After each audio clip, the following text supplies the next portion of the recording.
Hi guys, let's go ahead and start chapter 8.2, which is the Pythagorean Theorem.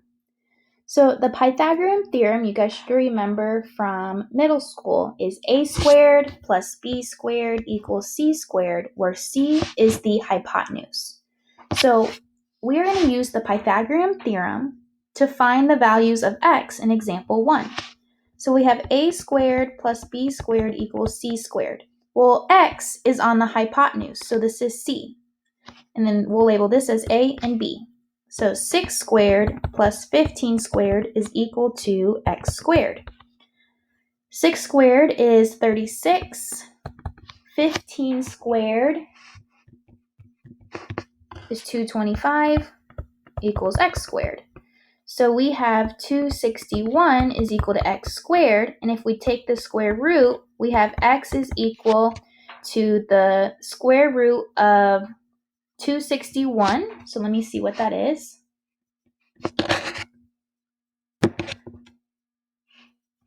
Which is approximately 16.155. Okay, let's do the same thing here. Well, in this case, x is now the a value. So we have a squared plus b squared is equal to c squared. So we have x squared plus 9 squared is equal to 11 squared. So x squared plus 81 is equal to 121. Well, if we subtract 81 to the other side, we get x squared is equal to 40. And if we take the square root, we get x is equal to 6.325.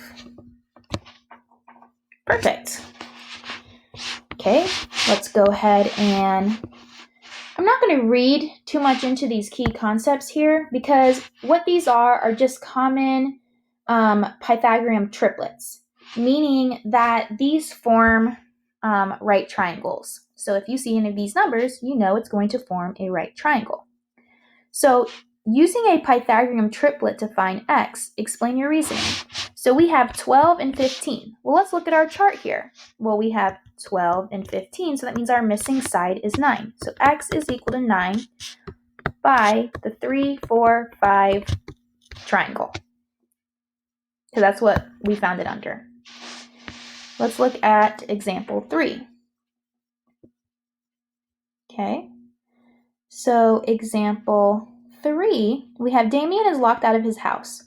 The only open window is on the second floor, which is 12 feet above the ground. He needs to borrow a ladder from his neighbor. If he must place the ladder 5 feet from the house to avoid the bushes, what length of the ladder does Damien need? Okay, so that means we need to find this hypotenuse.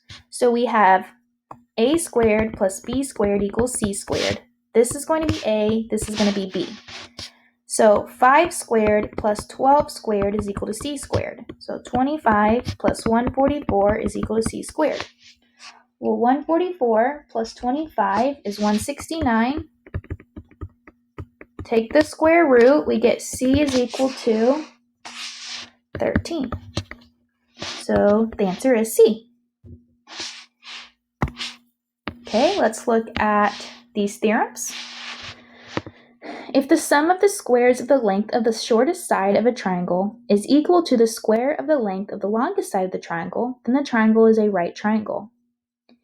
If the square of the length of the longest side of a triangle is less than the sum of the squares of the length of the other two sides, then the triangle is an acute triangle. If the square of the length of the longest side of a triangle is greater than the sum of the squares of the lengths of the other two sides, then the triangle is an obtuse. You just got to pay attention to these right here, okay? So example 4. Determine whether each set of numbers can be the measures of the sides of a triangle. Classify them as acute, right, or obtuse. Okay? So we have to use these inequalities to first make sure if they can form a triangle. So we have to add them together and see if they are greater than the third side. So 7 plus 14 greater than 16. 14 plus 16 greater than 7. 7 plus 16 greater than 14. Well, this checks out because automatically we know this is bigger than 16. This is definitely bigger than 7, and this is definitely bigger than 14. So that means they all form a triangle. Now, we have to determine if these are going to be a obtuse, a right, whichever side. So first, we're going to do a squared plus b squared is equal to c squared. Well, we know that c squared has to be the biggest one, so 16. So we have 14 squared plus 7 squared equals 16 squared. Well, if we do these, 14 squared plus 7 squared, if you type that into the calculator, you get 245. And 16 squared, you get 256. Well, since our c value is bigger, that means this is obtuse. Okay, let's do the same thing for b. So 9 plus 40 greater than 41, check. 40 plus 41 greater than 9, check. And then 9 plus 41 greater than 40, check. So it's definitely can form a triangle.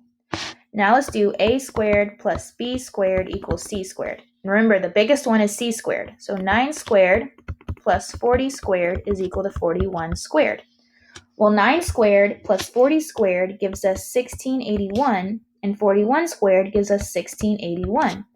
Since these are equal, then this is a right triangle. Okay? So this concludes 8.2.